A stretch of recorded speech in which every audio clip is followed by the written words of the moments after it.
of that, huh? Thanks, Jyoti. It's amazingly passionate. So I'm going to read from notes, not freestyle that, because being neurodivergent, I will 100% diverge into talking about roller skating squirrels or something like that. So that is me hugging a chicken almost half a century ago. And as with all of us, my life stories have shaped me. Radici is Italian for roots. It's the name of our agroecological, non-for-profit regenerative farm. We grow food and we grow people. Hands in the soil, nurturing the herds of microorganisms that in turn feed us and our neighbours. Our passionate Radici crew and volunteers have been working with Mother Nature on our 38 acres for just over 4 years.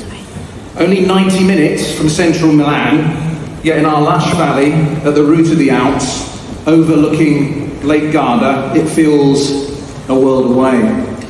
Radici is a liminal space between wilderness, ancient smallholdings, and urban settlement. Through our growing and learning, we invite others to share our inspiration and support.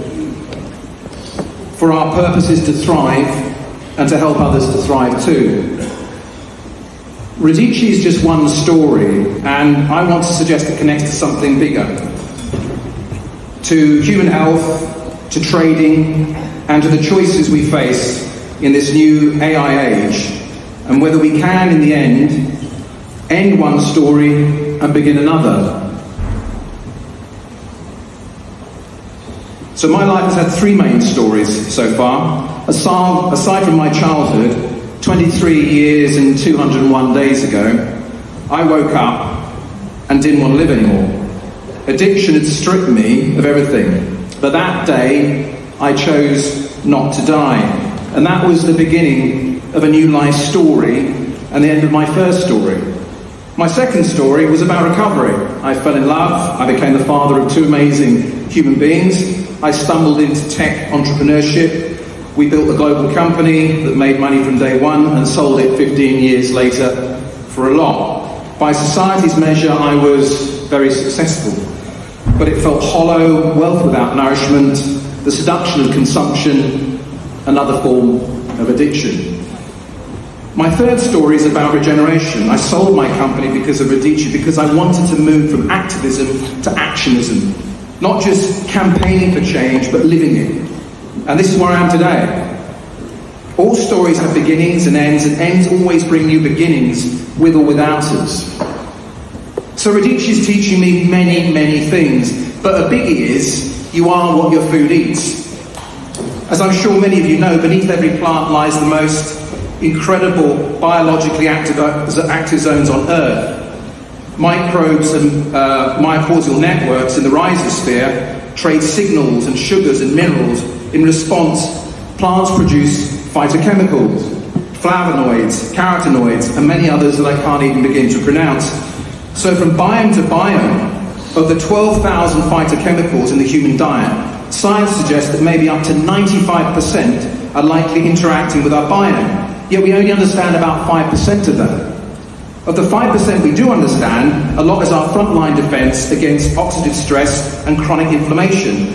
Through a microbiome, they neutralize free radicals, reducing inflammation and oxidative stress that directly link to cancer, to autoimmune disorders like diseases with Alzheimer's, Parkinson's, arthritis and diabetes.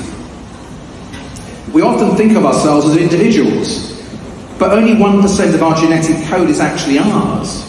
The other 99% belongs to the microbes inside us, an invisible ecosystem that runs our digestion, immunity, and even our moods. We are not individuals. We are walking rainforests. Restore the soil biome, and you restore our defenses, and so much that is wrong with our health. Because the critical point here is regenerative food contains, on average, 2 to 4 times more phytochemicals than conventional, non-regenerative organic or hydroponic ones. Perhaps a better way of thinking about this is that non-regenerative farm produce has 50 to 75% less phytochemicals than Mother Nature intended. And what the hell has that been doing to our microbiome and our health in general?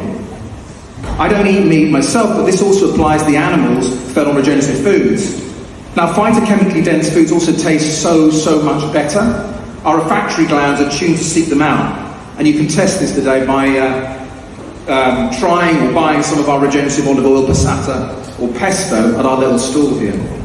So this isn't just about biochemistry, it's also about the BS economics in a collapsing system. Recent US benchmarks show regenerative fruit and vegetable farms can typically gross $30,000 to $50,000 per acre, with top performers consistently hitting $100,000 plus. Now, to be clear, we are not there yet, but the point is not perfection, it's possibility.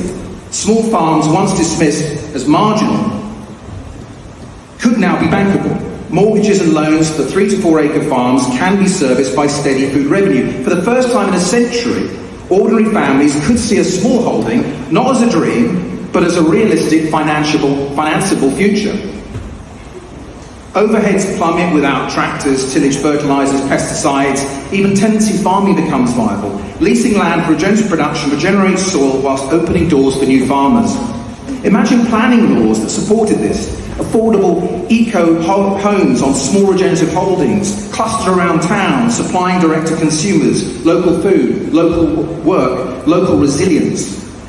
And just as this viability emerges, AI is reshaping everything. AI leaders warn up to 50% of white-collar jobs in the global north could disappear in just 24 months. Now that's not just job loss for banks, governments and families, it's economically apocalyptic. But here's the opportunity. People who once said, I wish I had the courage to do this, may soon have no choice.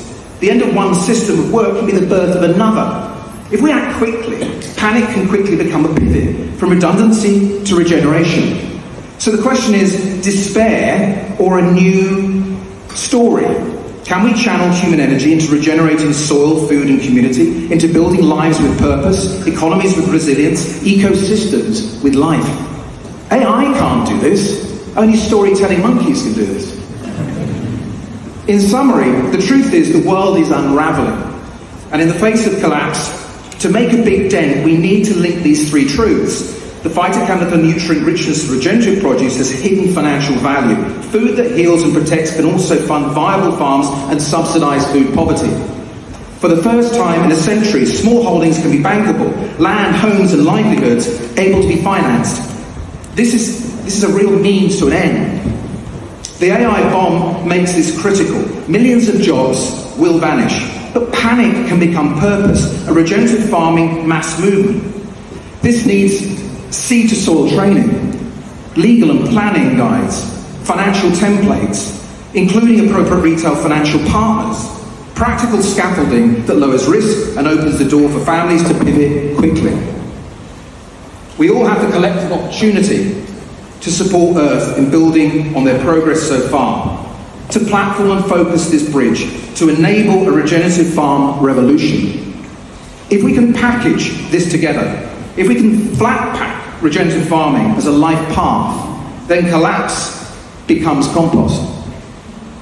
The end of one story, fertile ground for the next. And what a story that would be.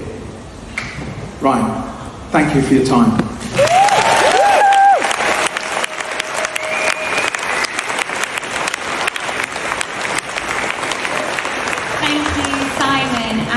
And Radicchio is one of our amazing partners, and they've got a stall, and